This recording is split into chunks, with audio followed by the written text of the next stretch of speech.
Então, vamos falar sobre metodologia de análise de investigação de acidentes e eventos adversos. Então, eventos adversos são todos os fenômenos que estão relacionados a fatores de riscos presentes no dia a dia do trabalho. Esses eventos, eles podem ser comportamento fora do padrão ou comportamento inseguro. Isso varia de cada empresa, a forma de pronúncia. Um ambiente onde ele seja propício a resultar em acidentes, né, que acabam se tornando muitas vezes previsíveis de acontecer e também preveníveis.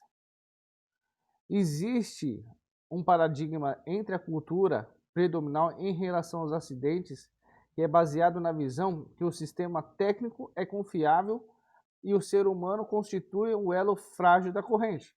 É claro, ele que está exposto a certas situações aonde as falhas humanas são consideradas decorrentes de fatores individuais e de respeitos às normas prescritas, como normas internas, legislações, entre outros. E muitas vezes é pelo fruto das decisões conscientes dos próprios trabalhadores.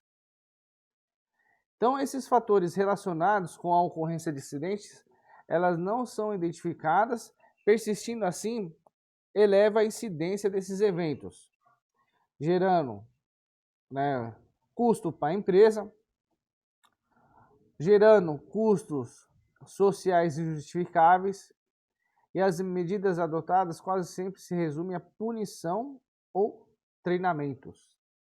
E é aí que vem a nossa matéria, entra a matéria de metodologia de análise de acidentes.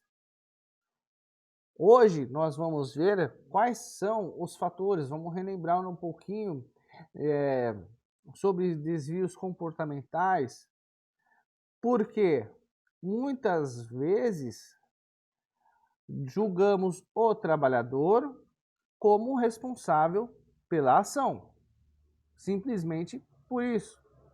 E não vemos adiante que às vezes é uma situação, é um processo que está inadequado.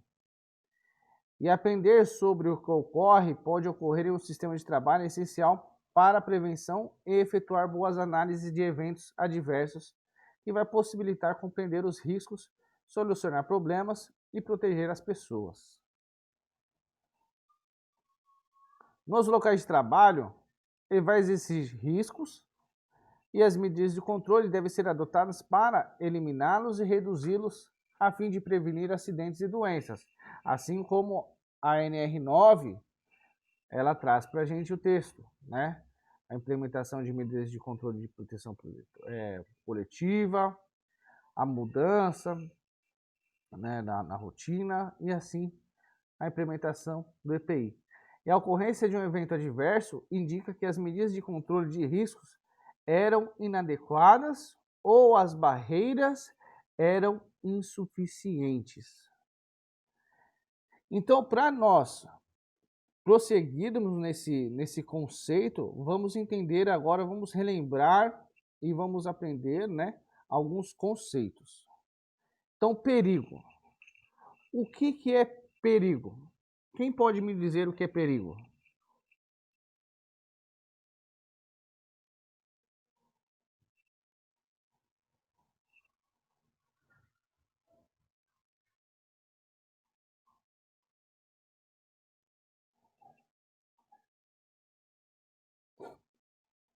Guilherme, Juliana, Jefferson, Peterson. Quem pode me falar o que é perigo? O que é uma situação perigosa? Professor, uma situação que pode causar o acidente. Será? Boa. Fala aí, Alex. Eu acho que perigo é alguma coisa, algo perigoso que possa causar algum acidente, algum fator de risco de morte. por exemplo, um atropelamento, atravessar uma via fora de faixa, com o farol aberto, isso se torna um perigo, né? Exato. Caminhar, se passar por lugares perigosos, onde está tendo algo de trabalho, alguma máquina trabalhando, seja perigoso e você querer atravessar o isolamento. Boa. Então podemos falar que o perigo ele é a fonte. O perigo ele existe ali, parado, certo? Vamos dar alguns exemplos. Você está na praia, vê uma ilha mais longe, e aí você, de longe, você fala assim, pô, daria para nadar, mas é perigoso. Ou seja, o perigo ele é a fonte geradora. No ambiente de trabalho, é um equipamento, é uma situação de trabalho em altura, ele tem o potencial de causar lesões ou doenças. Agora o risco. O que é o risco? É a medição do impacto, né, nas pessoas, na situação, no ambiente. Pô, o perigo eu tenho lá o ambiente. Ele já está no ambiente. O risco é eu me expor ao evento, né? Ao perigo. É eu falar assim, eu vou arriscar, eu vou nadar até aquela ilha, estou nadando naquela ilha. Olha o exemplinho aqui do slide. Perigo à montanha, né? E o risco é a exposição. Então é a combinação da possibilidade de ocorrência de um evento que ele é perigoso, mas a exposição relacionada ao trabalho é a gravidade de lesões e problemas de saúde que podem ser causados pelos eventos de exposição. Ou seja, é eu me expor.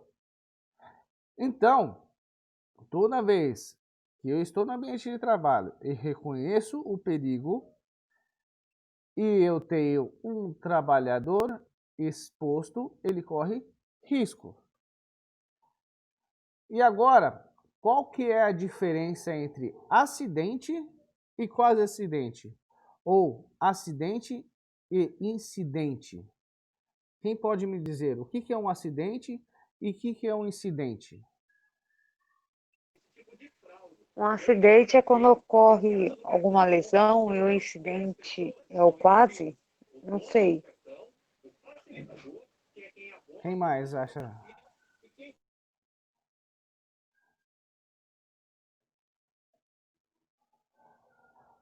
Para que ocorra um acidente, vamos separar essa pergunta. Para que haja um acidente, é obrigatoriamente necessário que exista lesão? Não entendi a pergunta, professor. Para que se caracterize um acidente, é obrigatoriamente necessário uma lesão? Não. Por quê? Por que quem? Por quê? Não. A minha resposta, o porquê não? É. Porque não. Deixa eu ver como que eu posso explicar. Se o acidente tem que ter a lesão, né? Não porque ele pode ser. Como que eu posso explicar que tem aquele agora por. Não é estresse que fala. Tem um nome, professor. Não sei te dizer. Hã? Trauma. Não, não seria trauma. Seria outra palavra, mas não me recordo agora. Tá. Alguém tem alguma outra opinião? Ou concorda com a Juliana?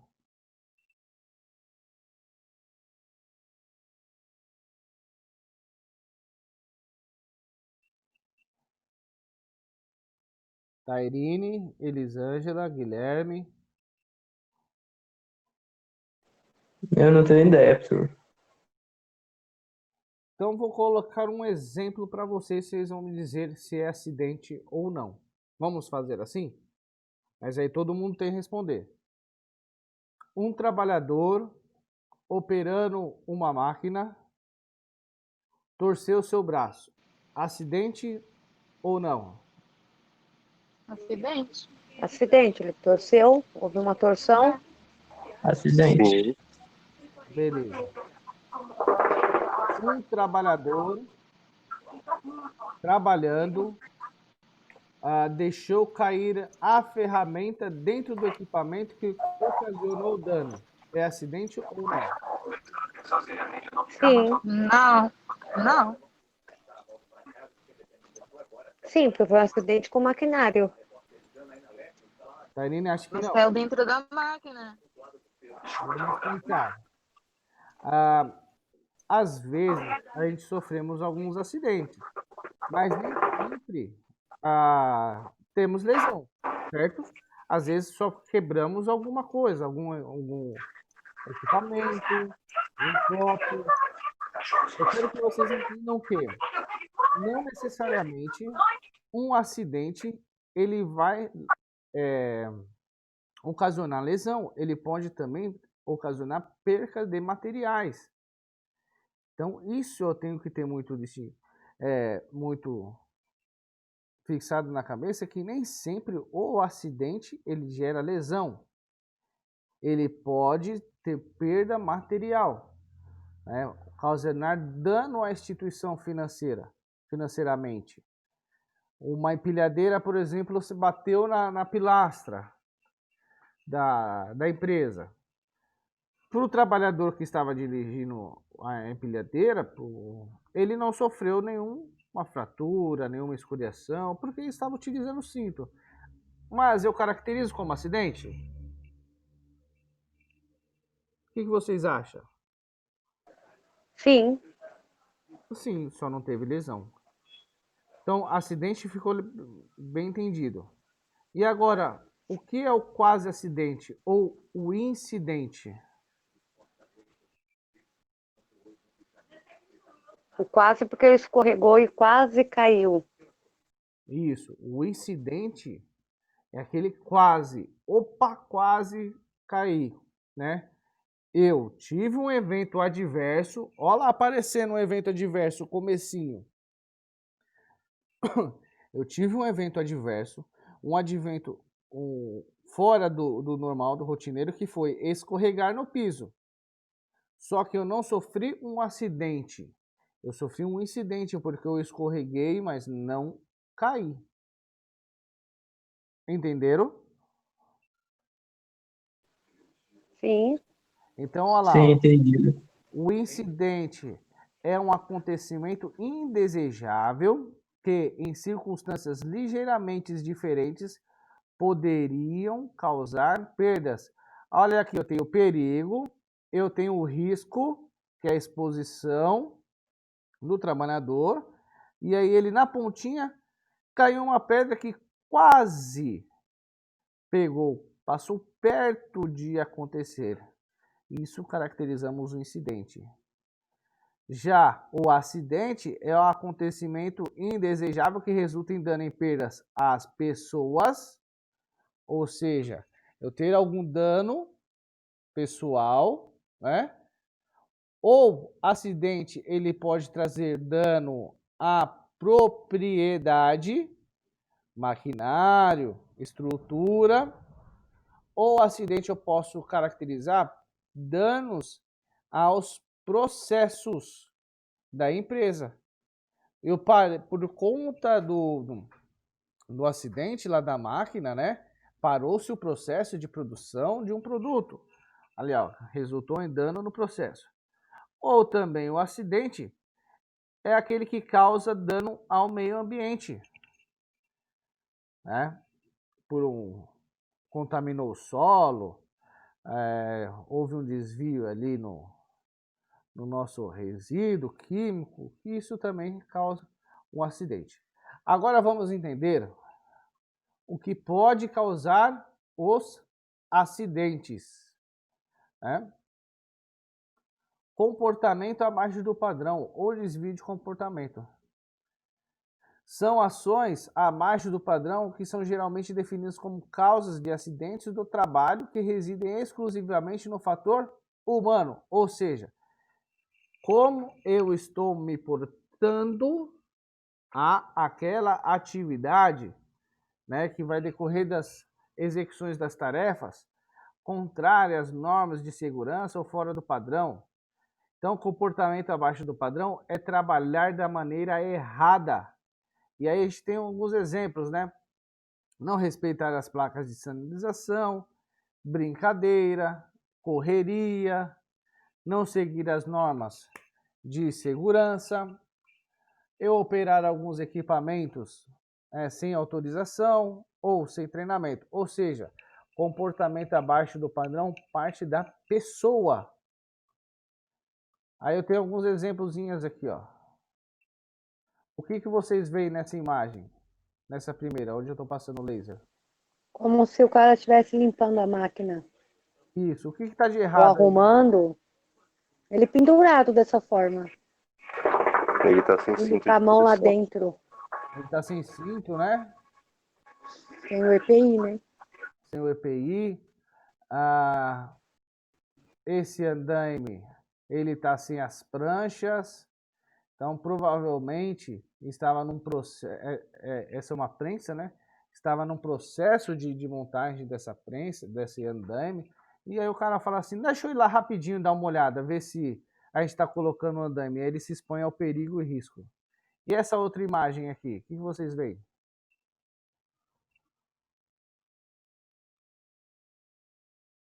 Uma empilhadeira. Essa imagem Tem apareceu no outra. simpósio. Oi? Uma apoiada na outra. No telhado. Exatamente, ali ó. Uma empilhadeira levantando uma plataforma, comportamento abaixo do padrão. Essa daqui, essa eu gosto muito particularmente.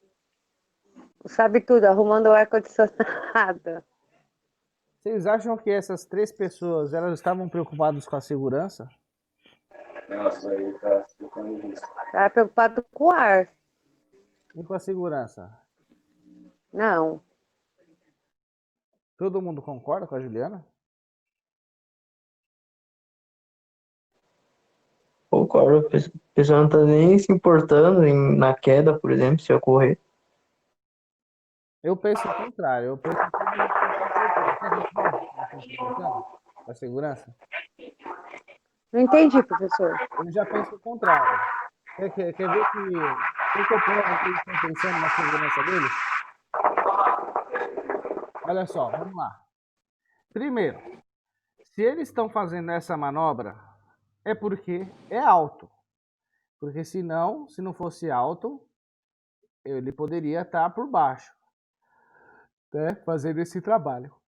Agora, olha, esse cara está pendurado. Tem um outro aqui que está segurando ele pelas pernas. Vamos pensar aqui um pouco. É uma situação de perigo. É uma exposição de perigo. E aí ele está se expondo ao risco aqui. Então ele pensou, eu posso cair. Então esse cara travou aqui as pernas dele. O que pode acontecer com ele? Ele pode desmaiar? Quem acha que ele pode desmaiar? Pode. O desmaio é um evento que nós não controlamos, né? Ou alguém controla, fala assim, eu vou desmaiar só quando chegar em casa, não vou desmaiar no metrô. Ainda mais que ele tá de cabeça para baixo. Exatamente, está fazendo uma força, está de cabeça para baixo. Então, esse cara, ele pensou nessa segurança. E aí ele falou para o amigo dele, me segura pelo cinto. Tá vendo como eles pensaram na segurança? Só que, você acha, um peso aqui de 90 quilos, o cara vai conseguir segurar o colega dele? Alguém acha que ele vai conseguir segurar? Conseguiram. Conseguiram por conta desse aqui, né? Mas se ele cai... E essa outra aqui? Completamente errado, né? Olha aqui. A tomada dentro da piscina, podendo dar um curto aí, matar todo mundo eletrado. É. Essa outra foto aqui é um clássico também, soldador, né? Precisava soldar o eixo aqui da caminhonete. Só que ele não tinha o equipamento adequado. Aí o que ele fez? Improvisou aqui. Isso aqui são exemplos de comportamento abaixo do padrão. Essa aqui me chama muita atenção também. Olha só a logística. Eles precisavam levantar uma carga, mas não dava altura suficiente para essa carga. Então, uma empilhadeira levantou a outra empilhadeira para levantar a carga. Eu tenho 1, 2, 3, 4, 5, 6, 7 pessoas envolvidas nesse processo. 8 pessoas envolvidas nesse processo. Olhem só, é uma atitude correta de se fazer dentro da empresa, dentro de qualquer lugar? Pergunto a vocês.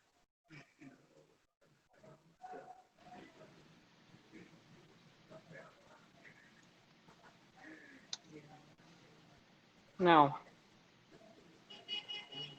O que pode acontecer num cenário desse? As pessoas caírem. As pessoas caírem, a carga pode cair? Sim. Uhum. E aí imagina você sendo técnico de segurança dessa empresa. Uma carga dessa caindo, com essas pessoas sendo o contrapeso do equipamento. Pode ter um acidente fatal?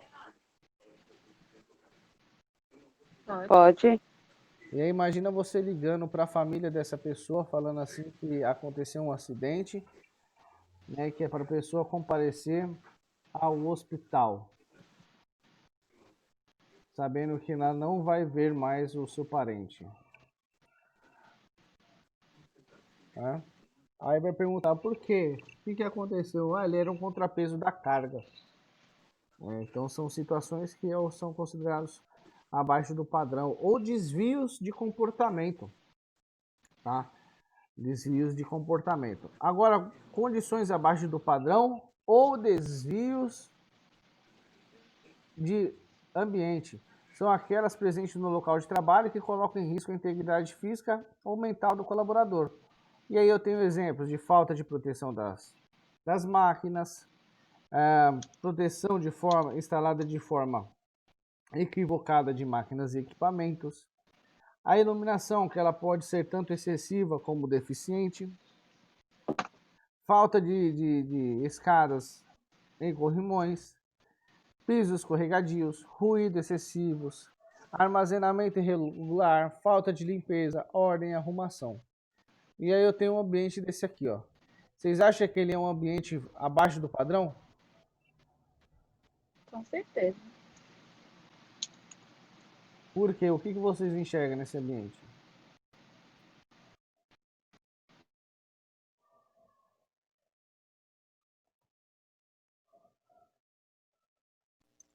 As desordens do material. Ah, desorganização. Pode acontecer um acidente aqui? Fácil, né? Eu tenho um andaime, eu tenho escada, eu tenho ferramentas no chão, eu tenho madeiras, fios. Olha aqui, ambiente também fora do padrão. Eu tenho piso quebrado aqui, né? O meio fio quebrado. Pedra solta, né? Chapas soltas. Olha desse aqui do andaime. É muito legal essa do andaime também, né? O andaime com rodízio. Tem alguém que trabalha com andaime aqui?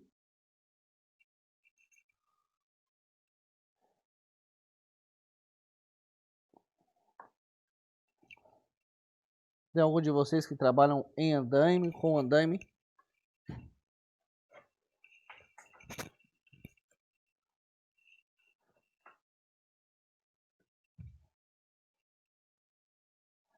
Alex, Jefferson, Peterson, Tairine.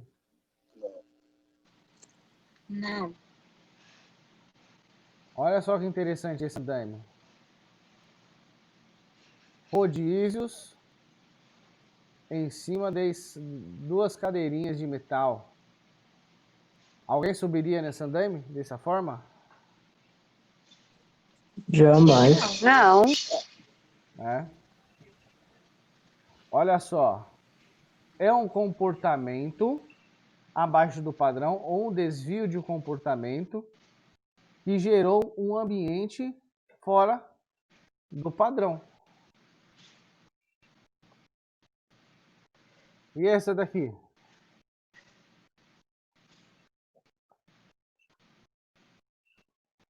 O que vocês notam de errado?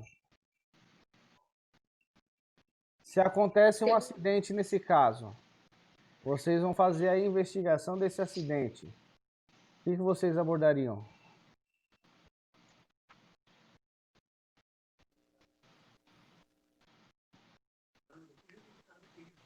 Sem o pneu aí, com esse carrinho, embaixo do carro.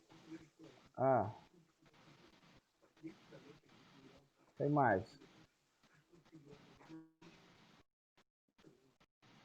O cara sentado aí no porta-mala.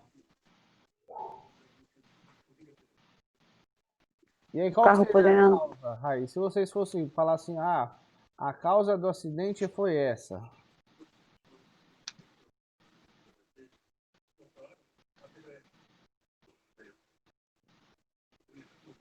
O pneu soltou. A falta de manutenção, né? A falta de Isso. manutenção gerou o quê? Uma condição insegura e um comportamento inseguro. Isso que a gente tem que começar a trabalhar na nossa mente, né? As causas. Então, o que é acidente do trabalho? Acidente do trabalho é aquele que ocorre no exercício do trabalho ou a serviço da empresa, que pode provocar lesão, a perturbação funcional, acho que era essa palavra que você queria utilizar, né, Juliana? Que causa morte, perda ou redução permanente ou temporária da capacidade para o trabalho. Então, isso é quando envolve a pessoa, né? Pode gerar lesão corporal, perturbação funcional, que pode causar a morte, perda ou redução permanente ou temporária da capacidade de trabalho. Então, como surge e como evitar os acidentes de trabalho? Segundo uma pesquisa desenvolvida em 1931, estima que 88% dos acidentes são provocados por atos inseguros. O que são atos inseguros? O que vocês acham? O que são atos inseguros?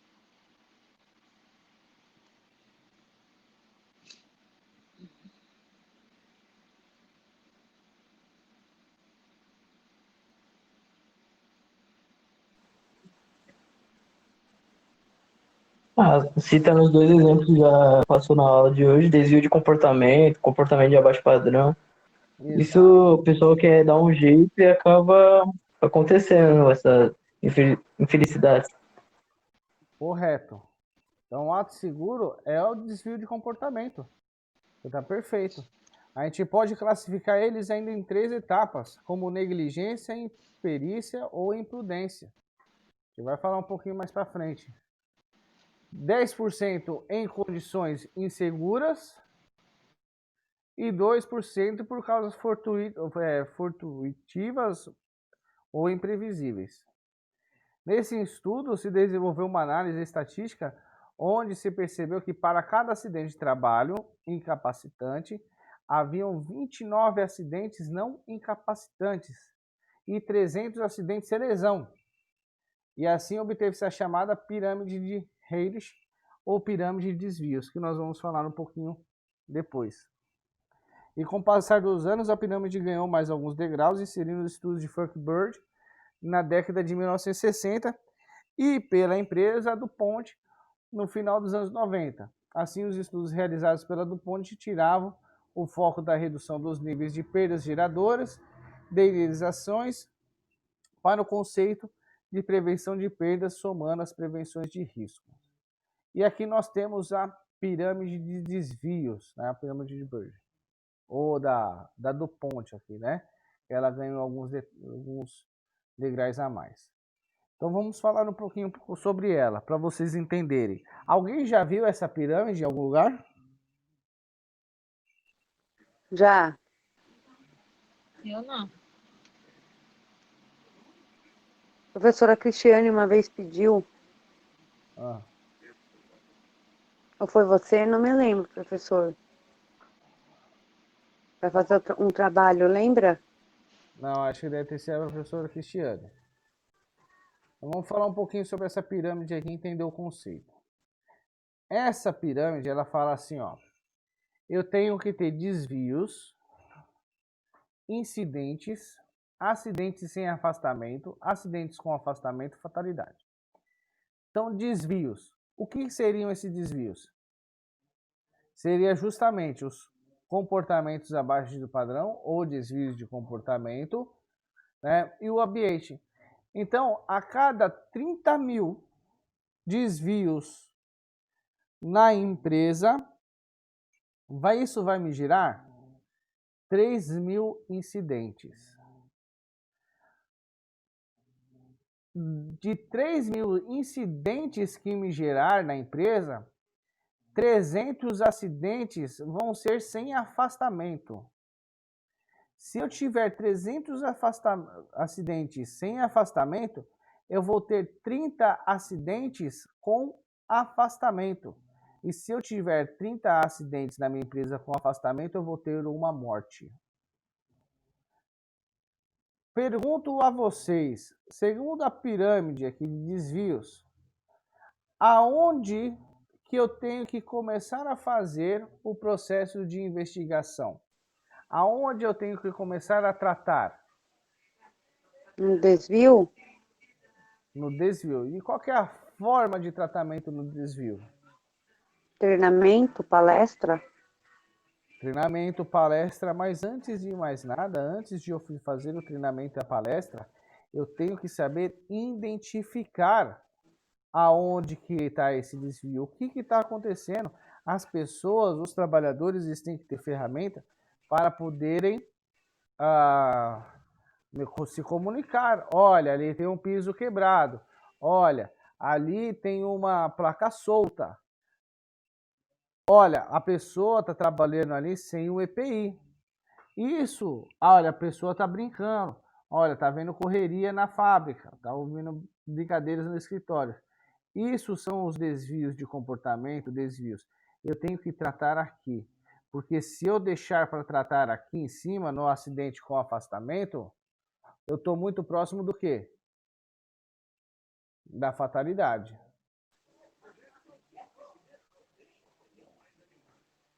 Então, sendo assim, tem-se por entendimento que devem ser tomadas ações de segurança do trabalho que visem reduzir ou eliminar os desvios.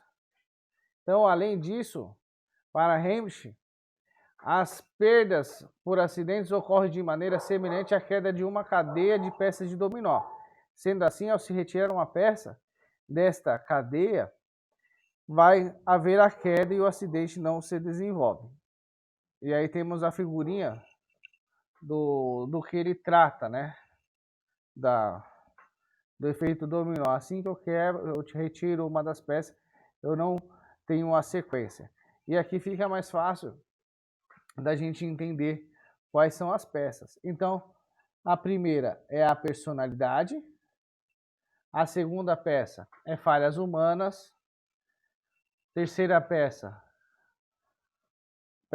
atos inseguros e condições inseguras, quarta peça, acidente e lesão, tá? Se todo mundo tá com papel e caneta, Sim.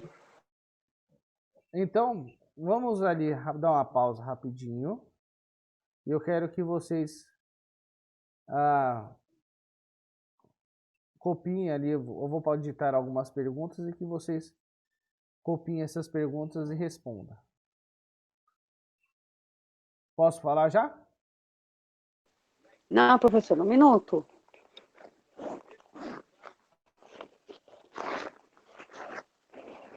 Não tô achando minha caneta, peraí.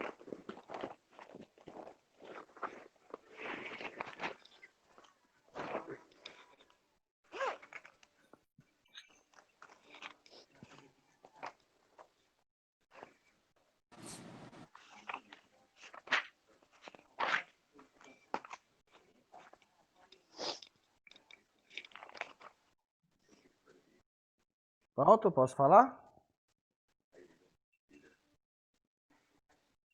Pode? Então anotem aí. O que é perigo?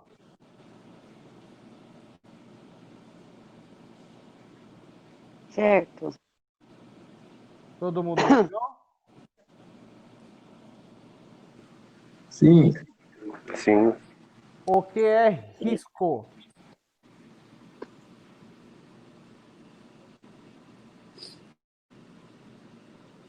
Ah, Qual a diferença entre acidente e incidente?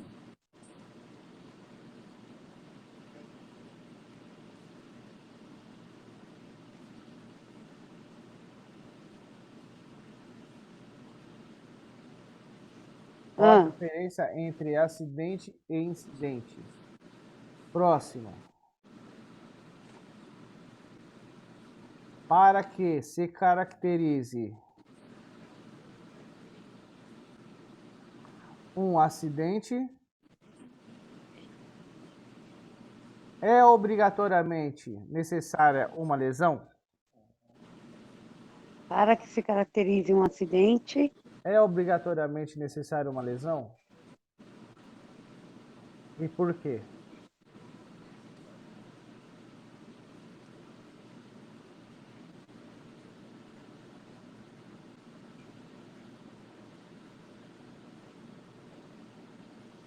tem outra?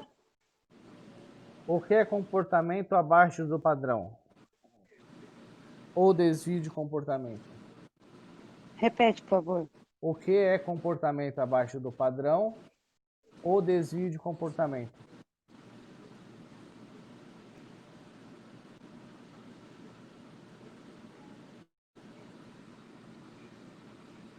E a última Abaixo do padrão. ou desvio de Desculpa, comportamento?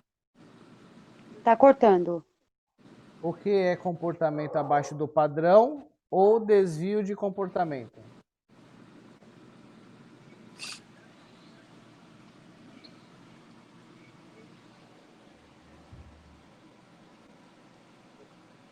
Certo.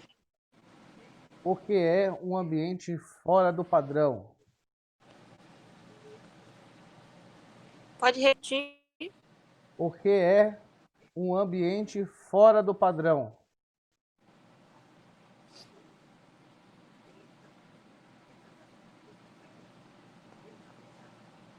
Certo. 5 minutinhos para vocês responderem. Quanto? 5 minutinhos. Ah, mas eu não tô com a apostila e o meu não abriu. Acabamos de falar sobre isso. Tá, mas eu só ouvi, né, professor? Então, Vou responder com as minhas palavras. tudo bem. 5 minutinhos.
Já acabaram?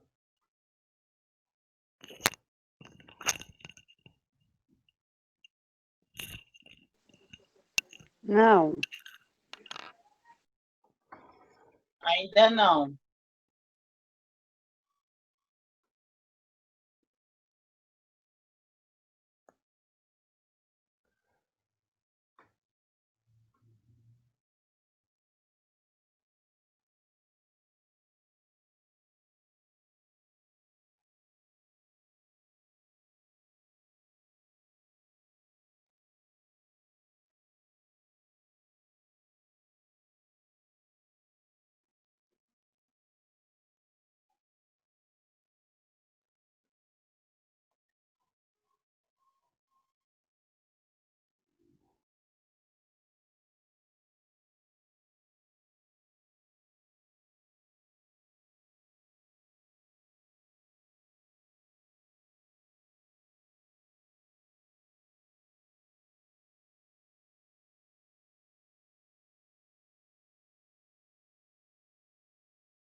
Professor? Oi, acabou? Terminei. Todos acabaram?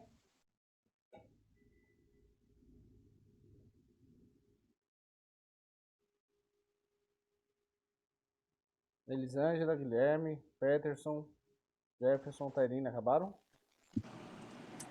Acabei. Finalizando agora. Então vamos lá. Juliana, o que é perigo?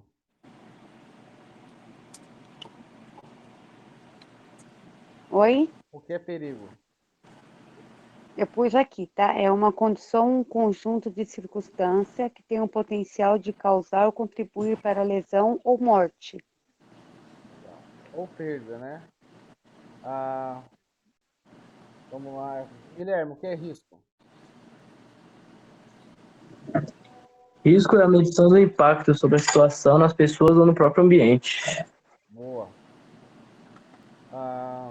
Tairine, qual a diferença entre acidente e incidente? Acidente que resulta em dano ou perda às pessoas. Incidente é um acontecimento que, em circunstâncias diferentes, poderia causar perdas. Boa. Peterson, para que se caracterize um acidente, é obrigatoriamente necessário uma lesão? Não, porque o acidente pode fazer você perder danos materiais. Não precisa ser uma lesão mesmo na pessoa. Elisângela, o que é comportamento abaixo do padrão?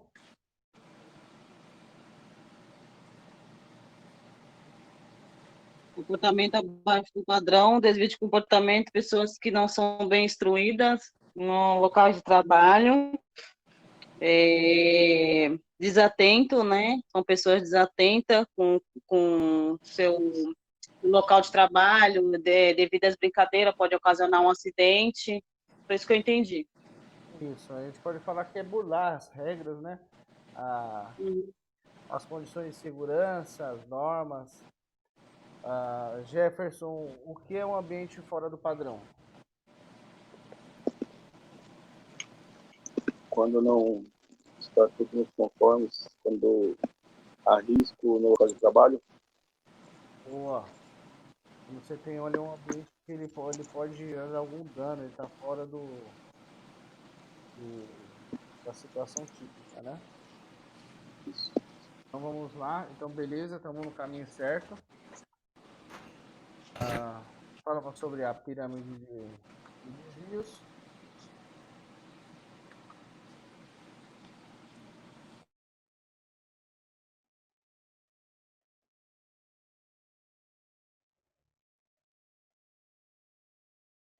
O efeito dominó.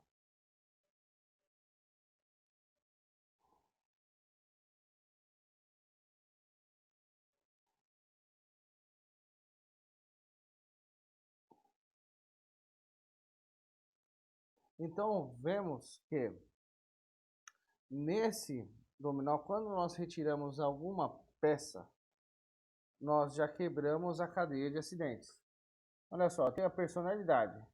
Se eu retirar a falha humana, se eu criar uma barreira entre a falha humana, eu quebro a cadeia de consequências. Por exemplo, eu tenho a personalidade, que vai gerar uma falha humana, eu tenho atos inseguros e condições inseguras, que vai me gerar um acidente que gera a lesão. Então, cada vez que eu retiro dessas causas, eu vou evitar um acidente e lesão. E qual a ferramenta para que eu consiga identificar alguma dessas causas? É a investigação. É a investigação de um desvio, é a investigação de um acidente. Com isso, quando eu checar esses pontos, eu vou quebrar, retirar, criar barreiras para que não gerem um acidente. Então, em complemento a essa teoria, Frank Bird diz que as peças dominó são respectivamente da primeira à última. Então, falta de controle, não existência de gestão ou má gestão de segurança do trabalho. Esse item se refere a funções administrativas. Então, é não ter controle, não ter procedimentos, não ter processos de investigação. Causas básicas, fatores pessoais e fatores do trabalho.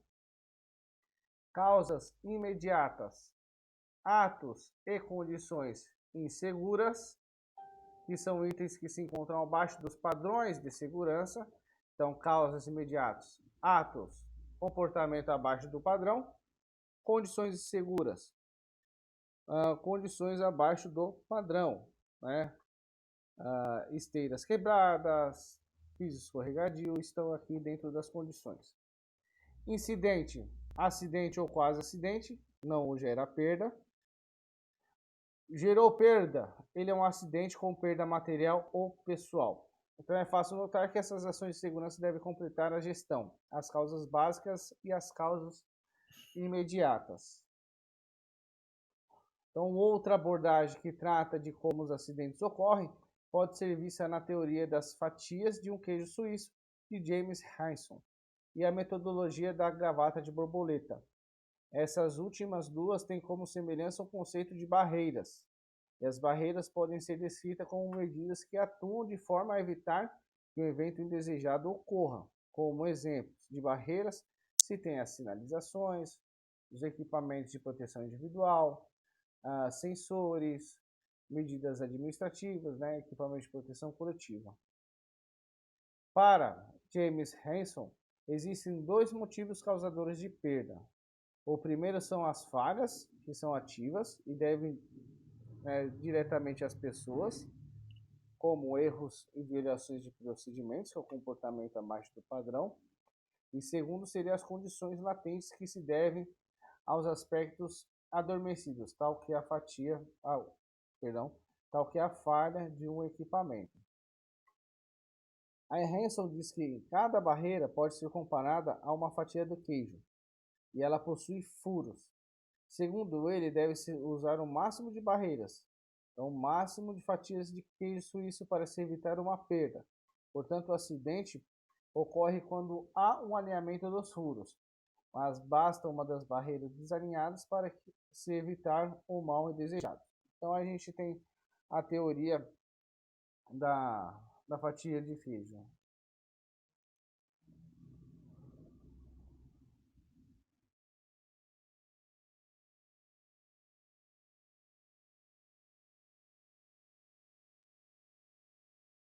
Então, como Hansen ele comentou, quando eu tenho acidente é quando eu tenho aqui todos os buracos da fatia alinhados. Então tem desde perigo que vai me gerar até perda. E alguns buracos devido à falha ativa, erros, versões e procedimentos. É como o dominó. Né? Outros buracos devido às condições latentes, como falha de equipamento, falta de treinamento ou as experiências. E as sucessivas camadas de defesa e barreiras de proteção. Então, se eu tiver falha nas barreiras consecutivas, eu vou ter uma situação de perigo que vai me gerar a perda. Então, a representação de Hansen. A primeira barreira é a influência organizacional. Se eu tenho uma influência organizacional que não preze pela segurança, a qualidade do serviço, eu já tenho uma falha, a primeira falha. A segunda é a supervisão insegura. A supervisão falha, aquela que não restringe, aquela que dá ok para condições, comportamentos. Pré-condições para atos inseguros. Se eu não tenho uma supervisão que cobre essas pré-condições, eu tenho mais uma falha nessa barreira, que vai me gerar atos seguros, que vai me gerar um acidente. Então vejam que nós queremos falar sobre isso, que o nosso processo de investigação ele não deve visar apenas o trabalhador, apenas a pessoa, porque se eu visar apenas a pessoa, eu estou visando apenas a última fatia do queijo, que é o ato inseguro. E aí lembra lá da pirâmide? Eu preciso tratar os desvios. Só nessa condição, quantos desvios eu tenho? Eu tenho 4 desvios, que me gerou um acidente. Então, no meu processo de investigação, eu tenho que tratar todos os desvios, a criação de todas as barreiras. Analogamente, a teoria apresentada, o modelo da gravata borboleta serve como modelo de gestão de segurança, onde são listados as causas e as consequências de um evento não desejado. Posteriormente, são listadas as barreiras que devem ser utilizadas para se evitar a perdas. Então, de um lado da gravata, coloca-se as medidas preventivas e dos outros lados, as medidas protetivas. Então, olha só. Primeiro eu tenho as causas, né, que gerou o evento, e esse evento ele gerou consequências. Então, lembra lá do dominó, do queijo suíço? Eu tenho que tratar as desvios, né? Então, eu tenho aqui as barreiras, que são os controles de prevenção. Então, geralmente eu tenho uma causa matriz, né? Uma causa principal e as outras causas, que eu vou descobrir essas causas no meu processo de investigação. Uma supervisão que foi falha, falta de proteção, um ato inseguro, e aí eu vou instalar as barreiras. Quanto mais barreiras eu instalar, olha aqui, ó, mais difícil eu vou ter a geração do evento. Então, esses são os controles de prevenção, os controles de intensificação. Cada mais controles, menor a chance de acontecer um evento. Sendo menor a chance de acontecer o evento, ou possibilitando uma causa de evento, eu tenho que ter os controles de atenuação e recuperação do evento. Então, veja, se eu colocar mais controle de prevenção, para alcançar a consequência é muito mais difícil. Agora, se eu tenho problemas como barreiras, eu tenho que criar o controle de atenuação e recuperação. Então, uma das questões de barreiras é a cultura corporativa. Então, são decisões gerenciais e processos organizacionais que pode causar falhas latentes na defesa ou na barreira, né? O clima organizacional, condição para produção de erros, condição para produção de violações, aí que vai me gerar situação das tarefas, erros, violações e a falha, então acidentes e incidentes. Então, cada barreira dentro desse processo, no processo de investigação, vai ficar muito claro, olha, eu preciso mudar a cultura corporativa, eu preciso criar barreiras para as condições de produção de erros, preciso criar barreiras, né, trazer as barreiras para as condições de produção de violações, tem que trazer barreiras para que não haja violações, para que não haja erros, porque dessa forma, se eu não tiver as barreiras ou elas estiverem desalinhadas, eu vou gerar acidentes e incidentes.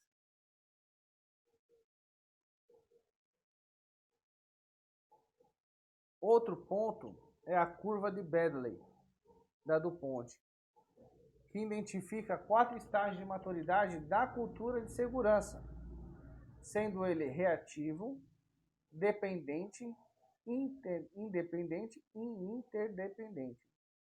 O estágio reativo, as pessoas não assumem responsabilidades e acreditam que a segurança é mais uma questão de sorte do que gerenciamento, do que os acidentes acontecem. Com o passar do tempo, acontece mesmo.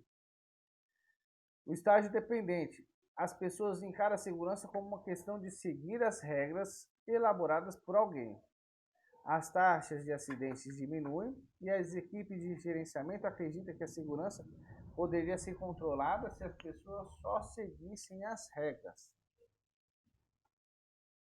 O estágio independente, as pessoas assumem a responsabilidade pela própria segurança e acreditam que pode fazer a diferença com suas ações. Os acidentes ele ainda vai diminuir ainda mais. E o estágio interdependente, em uma cultura de segurança madura, a segurança é verdadeiramente sustentável, com as taxas de lesões próximas de zero.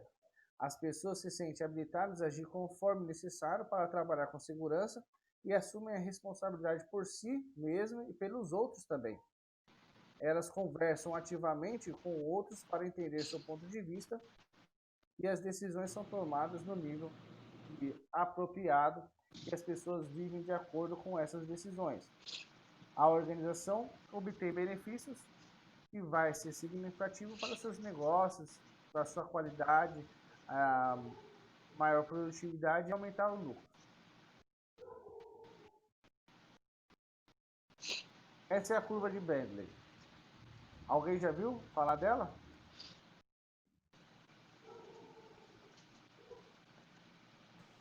Não.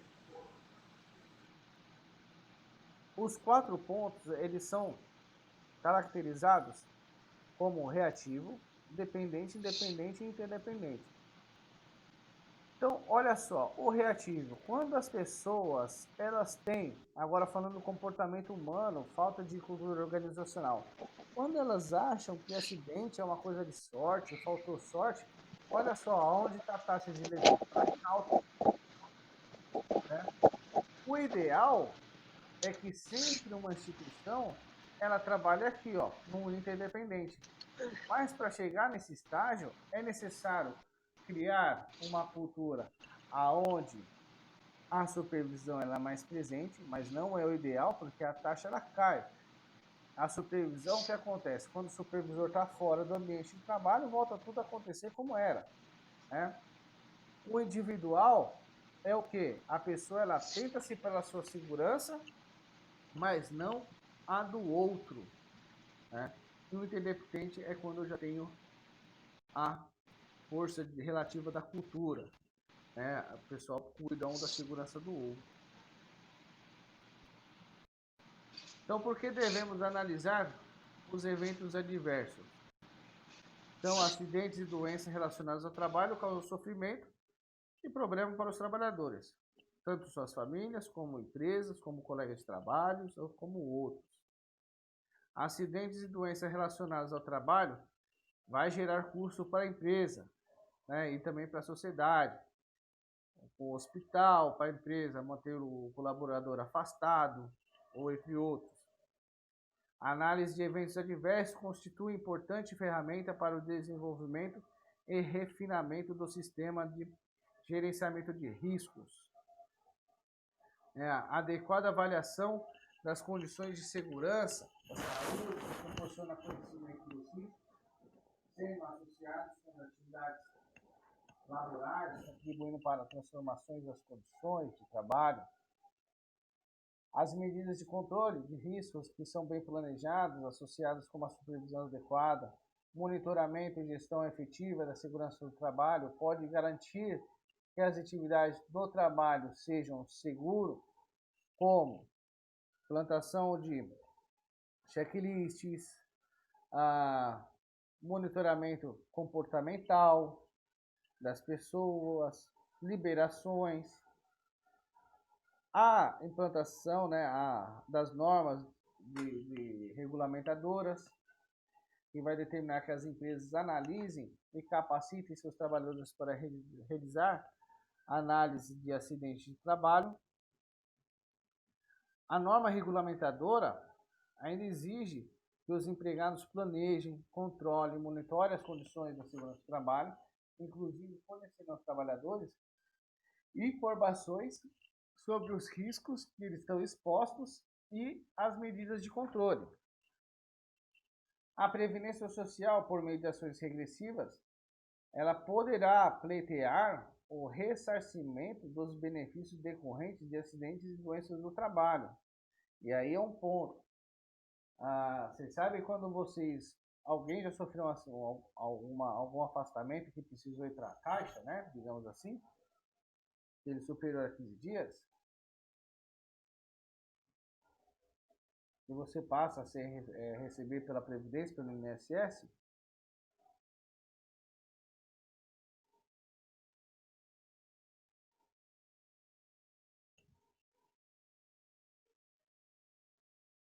Alguém já passou por isso? Afastamento? Não, Mas já conheceu alguém que sim. Não. já.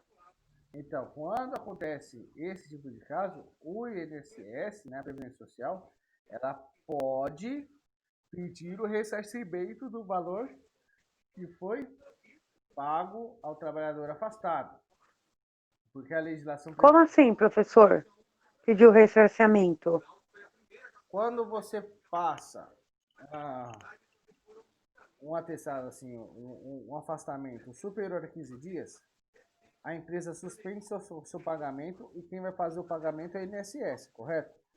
Correto. Ela pode, quando é acidente de trabalho, dentro da legislação dela, permite que ela peça o ressarcimento do valor Deixa eu ter do trabalhador pela empresa. Entendeu? mais ou menos. Então, quando é provado que o acidente ou a doença de trabalho foi causado por não observação de normas de segurança e foi falha da empresa, o valor que o INSS repassa Ah, entendi. para a pessoa afastada, ela pode pedir o ressarcimento. A legislação previdenciária, ela autoriza esse tipo de ressarcimento. Assim como ela prevê a majoração das alíquotas do seguro de acidente do trabalho, em função de incidências, né? O valor que é pago do seguro. E a Constituição, no seu artigo 7º, no inciso 28, estabelece indenização por danos decorrentes do trabalho. E além do Código Civil, ele prevê indenizações em certas circunstâncias, independente de dolo ou culpa por parte das empresas. Então, na análise de um evento adverso, é que seja valorizado o conhecimento dos fatores relacionados a vários acidentes, incidentes e circunstâncias indesejadas ocorridas numa empresa, ou no setor econômico, na região geográfica e assim por diante. As informações elas vão ser resultantes dessas análises e potencializam a capacidade de solução de problemas e ampliam a qualidade da gestão e segurança do trabalho. Isso irá proporcionar a prevenção de outros eventos adversos, que agora nós sabemos o que são, que podem ter os mesmos fatores geradores, no caso similares, prevenção de danos ambientais, impactos negativos para a empresa, evitar perdas econômicas geradas por redução de capacidade produtiva, evitar perdas econômicas geradas pela redução de capacidade produtiva, nada mais é o que? Eu ter um colaborador ou um grupo de colaboradores afastados, ausentes por conta de acidentes. Além disso, pelas indenizações. Vou dar um exemplo. Eu tenho uma equipe com 5 pessoas que operam uma máquina. Se 3 se acidentam, 2 ou 1 mesmo se acidenta, isso eu vou gerar perda econômica pela redução de capacidade produtiva. Eu não vou ter mais naquele colaborador. Dependendo, às vezes eu tenho que contratar um outro para assumir o seu lugar, treinar o outro para poder assim continuar com a minha capacidade produtiva, mas mesmo assim eu vou estar uma perda econômica, né? Ampliação das habilidades para soluções de problemas. Então, os fatores relacionados com a ocorrência de eventos adversos são de natureza variada e pode interagir entre elas e que geralmente vai ser atribuído ao acaso ou azar, né? Que é estar no lugar errado ou na hora errada, que é aquele fator de sorte que falamos lá na pirâmide de Bird. Pode, durante a análise, ser iniciado como resultado de uma rede de fatores de interação. E os fatores, de eventos adversos, eles poderiam ser imediatos, que são as razões mais óbvias da ocorrência desse evento adverso, evidenciados nas proximidade da consequência, podem ser identificados diversos fatores. Esses fatores, nós temos que lembrar daquelas teorias do dominó, quais são aonde houve o do queijo suíço, que gerou um evento adverso. Pode ser subjacentes, que são razões sistemáticas ou organizacionais menos evidentes, porém necessárias para que ocorra esse evento adverso. Ter o conhecimento da ocorrência de evento adverso deve ser decidido o que analisar em qual nível. O nível de detalhamento da análise deve ser definido levando-se em consideração, além dos prejuízos ou lesões ocorridos, as consequências potenciais e a probabilidade de ocorrer o evento novamente. E aí as perguntas que vão ser feitas nesse processo. É possível que o dano gerado fosse mais sério? Será que poderia ter gerado consequências mais sérias? É provável que ocorra frequentemente ou novamente esse evento, esse acidente? O interessante é que, assim, no processo de investigação, a área de segurança, ela nunca investiga sozinha. É instituído um grupo, né, para fazer essa investigação, para poder fazer essa análise.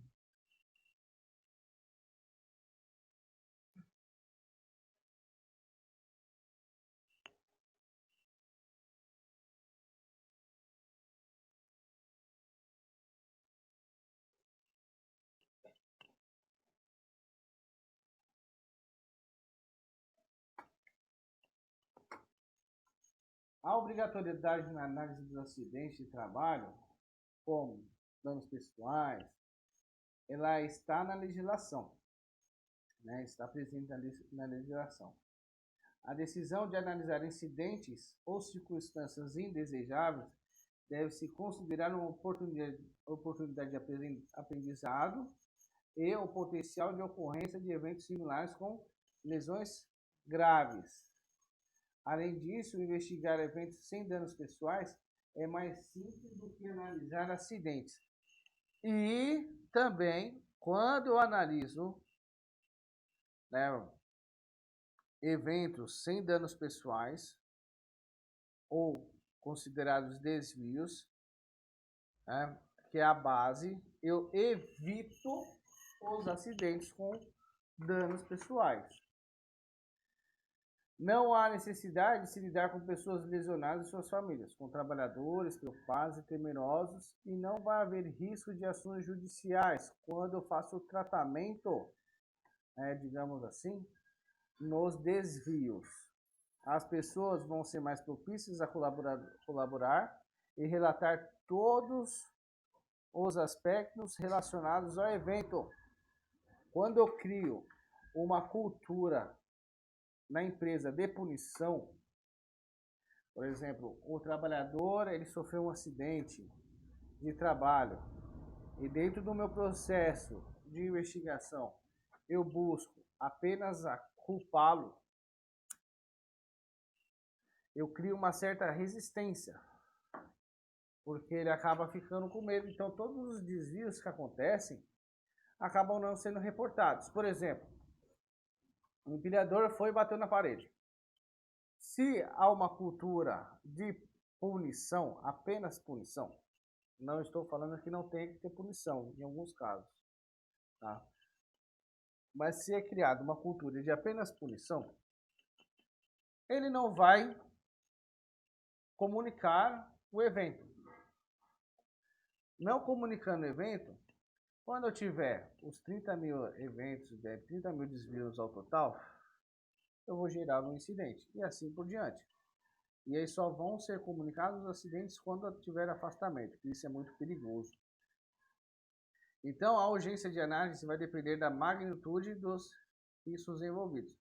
Um acidente sempre deve ser investigado prontamente por envolver danos pessoais. Ou, fora isso, né, danos ao patrimônio. Outros eventos adversos devem ser analisados o mais breve possível, pois a motivação e a memória de fatos recentes são fatores que ajudam no desenvolvimento da análise. E aí que é importante envolver outras áreas dentro desse processo de investigação. A análise deve abranger todos os dados disponíveis na cena do evento, todos os dados disponíveis na cena do evento, os relatos de vítimas e seus companheiros de trabalho, além de informações documentais, tais como avaliação de riscos, procedimentos e instruções de trabalho. Devem examinar o histórico de eventos adversos no sistema de análise e também, sempre que possível, informações sobre outros eventos ocorridos com o mesmo equipamento, máquina, processo, entre outros, mesmo que em outras empresas.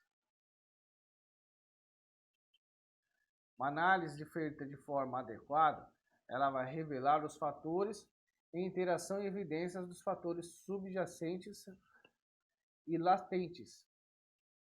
Análises que se encerram nos fatores imediatos, identificados na proximidade da ocorrência do evento, não irá contribuir para evitar que outros acidentes ou acidentes ocorram. Somente com a identificação dos fatores, os subjacentes e os latentes, né, vai proporcionar aí a existência dos fatores imediatos e será possível adquirir conhecimento capaz de eliminar, de criar a barreira e controlar o risco de ocorrência de outros eventos adversos. Lidar apenas com esses fatores de forma imediata resulta no máximo em mudanças superficiais, mas com o tempo os fatores subjacentes e latentes que não serem abordados podem gerar condições para que outros eventos adversos ocorram, possivelmente com consequências mais sérias, de acordo lá com a nossa pirâmide.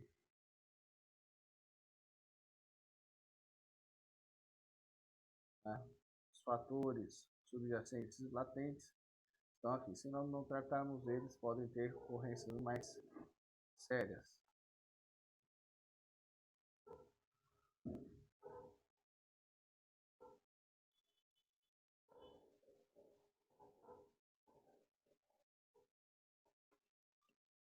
Então, é essencial que os fatores imediatos, subjacentes e latentes sejam identificados e resolvidos. Quando eu tenho fatores latentes, que são geradores de evento adverso, são quase invariavelmente falhas de gestão, ou cultura organizacional, ou até mesmo planejamento. Aí, dessa forma, as análises devem ser conduzidas para a prevenção de acidentes e não procurar culpados, como nós falamos. Porque as pessoas elas vão se tornar mais defensivas e não cooperativas quando a busca ainda indiretamente atribuir culpa. Os estudos mostram que as pessoas não são livres para escolher suas ações dentro de um processo de trabalho, pois essas ações são influenciadas por questões gerenciais, administrativas, além de psicológicas e cognitivas. O importante não é identificar os erros do trabalhador, mas conhecer as razões que tornaram os erros possíveis. Investigações que concluem com as falhas humanas, causadores de evento adverso, além de obras, são frágeis, tecnicamente inadequadas e superficiais.